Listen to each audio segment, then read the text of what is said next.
मणिपुर से एक वीडियो पूरे देश के सामने आया है। ये वीडियो ना सिर्फ दर्दनाक है, ना सिर्फ विभत्स है, बल्कि दिल को दहला देने वाला है। पूरे देश ने देखा कि किस तरह से दो महिलाओं के सारे कपड़े उतार कर उनके साथ अत्याचार किया जा रहा है।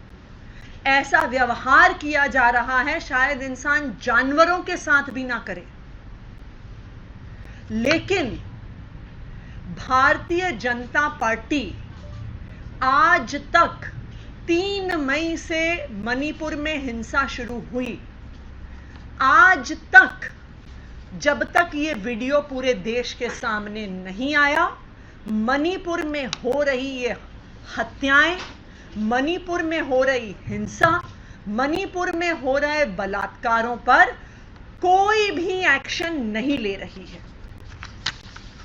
जो 2 महिलाओं का वीडियो सामने आया, उसमें से एक महिला ने बताया, वहां की लोकल मीडिया को बताया कि जब वहां पे हिंसा हुई, जब उसके परिवार वालों को मारा गया, जब उसको बिना कपड़ों के घसीटा गया, उसके साथ हिंसा हुई, बलात्कार हुआ, पुलिस वहां पे मौजूद थी, लेकिन पुलिस ने कोई एक्शन नहीं लिया। आज मैं भारतीय जनता पार्टी से पूछना चाहती हूं कि आप इन महिलाओं को क्या जवाब देंगे। मैं प्रधानमंत्री नरेंद्र मोदी जी से पूछना चाहती हूं कि आप इन 2 महिलाओं को क्या जवाब देंगे। मैं देश के गृह मंत्री अमित शाह जी से पूछना चाहती हूं कि इन 2 महिलाओं को और देश की हर महिला को आप क्या जवाब देंगे। मणिपुर में 3 मई से ऐसी हिंसा चल रही है। वहां पर मारकाट, हिंसा, लोगों पर गोलियां चलाना, उनके गले काटना, महिलाओं का बलात्कार करना, यह सब 3 मई से चल रहा है। और हमारे देश के प्रधानमंत्री नरेंद्र मोदी जी 3 मई से क्या कर रहे हैं? हमारे प्रधानमंत्री नरेंद्र मोदी जी 3 मई से दुनिया का दौरा कर रहे हैं। मणिपुर जल रहा था, लेकिन 19 मई को प्रधानमंत्री जी जापान गए। मणिपुर जलता रहा, महिलाओं का बलात्कार होता रहा, लेकिन 21 मई को प्रधानमंत्री जी पापुआ न्यू गिनी गए, क्योंकि वहां की समस्याएं सुलझाना तो मणिपुर से ज्यादा जरूरी है। 22 मई को प्रधानमंत्री ऑस्ट्रेलिया गए, 20 जून को अमेरिका गए, 24 जून को इजिप्ट गए, 13 जुलाई को फ्रांस गए, 15 जुलाई को यूएई गए, लेकिन प्रधानमंत्री नरेंद्र मोदी जी को मणिपुर जाने का समय नहीं मिल रहा। यहां तक कि मणिपुर से एक आया हुआ डेलीगेशन 10 दिन तक प्रधानमंत्री से मिलने का इंतजार करता रहा, लेकिन प्रधानमंत्री जी विदेश चले गए और प्रधानमंत्री जी मणिपुर से आई उस डेलीगेशन से मिले भी नहीं।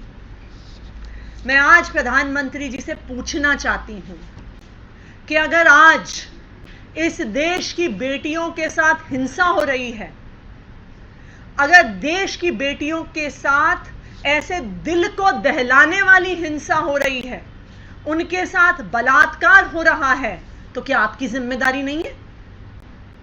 क्या कर रहे थे प्रधानमंत्री नरेंद्र मोदी जी? क्या कर रहे थे गृह मंत्री अमित शाह? क्या कर रहे थे मणिपुर के चीफ मिनिस्टर बीरेन सिंह? क्यों मणिपुर के चीफ मिनिस्टर ने अभी तक इस्तीफा नहीं दिया? क्यों प्रधानमंत्री जी अभी तक मणिपुर नहीं गए? क्यों प्रधानमंत्री जब 3 मई से मणिपुर जल रहा है, तब से 8 देशों का दौरा लगाने का उनको समय मिल गया, लेकिन मणिपुर जाने का उनको समय नहीं मिला? शायद इसका यही कारण है कि भारतीय जनता पार्टी को लगता है कि महिलाओं के साथ हिंसा से क्या फर्क पड़ता है, महिलाओं के साथ बलात्कार से क्या फर्क पड़ता है। भारतीय जनता पार्टी के पास तो खुद ही अपनी पार्टियों में बलात्कारियों की इतनी लंबी लिस्ट है, चाहे वो कुलदीप सिंह सेंगर हो, चाहे वो गुजरात के मंत्री रूरल डेवलपमेंट मंत्री अर्जुन सिंह चौहान हो, चाहे वो मध्य प्रदेश के भारतीय जनता पार्टी के नेता किशन राय का बेटा ध्रुव राय हो, या वो अभी न्यूज में रहे बृजभूषण शरण सिंह हो, या वो शांतिलाल सोलंकी हो, भारतीय जनता पार्टी में ऊपर से लेके नीचे तक महिलाओं से हिंसा करने वाले, महिलाओं से दुर्व्यवहार करने वाले और महिलाओं का बलात्कार करने वाले नेता भरे हुए हैं। और इसीलिए भारतीय जनता पार्टी को कोई फर्क नहीं पड़ता कि मणिपुर की बेटियों के साथ क्या अत्याचार हो रहा है। आज कह रहे हैं कि हम उन लोगों को अरेस्ट कर लेंगे, लेकिन जब 1 महीने से मणिपुर की मीडिया बार बार रिपोर्ट कर रही थी कि महिलाओं के साथ बलात्कार हो रहा है, गैंग रेप हो रहा है, तो कहां थी मणिपुर की सरकार? कहां थे देश के गृह मंत्री अमित शाह? कहां थे देश के प्रधानमंत्री नरेंद्र मोदी जी?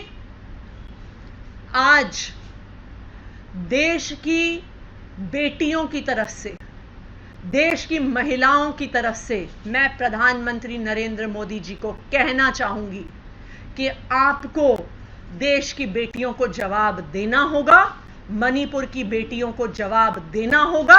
इस हिंसा के लिए, इस दर्दनाक घटना के लिए सिर्फ और सिर्फ प्रधानमंत्री नरेंद्र मोदी जी जिम्मेदार हैं।